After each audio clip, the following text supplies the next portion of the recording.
चालत्या बसचे टायर निखळून उभ्या कारला धडकले. पिंपळगाव बसवंत प्रतिनिधी. चालत्या बसचे मागील टायर निखळून पुढे 1 किलोमीटर अंतरावर रस्त्याच्या कडेला उभ्या कारवर जाऊन आदळल्याची घटना पाचोरेवणी फाट्यावर घडली.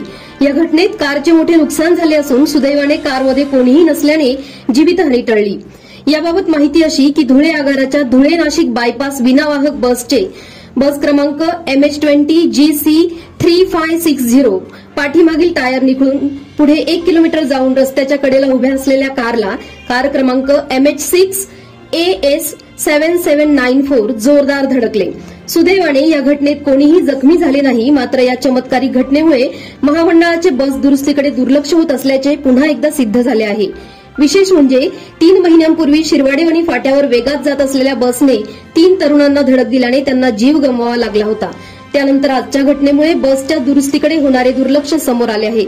सदर बसमधून शिरवाडेवणी फाट्यापासूनच आवाज येत असल्याचे प्रवाशांचे म्हणणे आहे. मात्र चालकाने याकडे दुर्लक्ष केल्याने ही गंभीर घटना घडली आहे.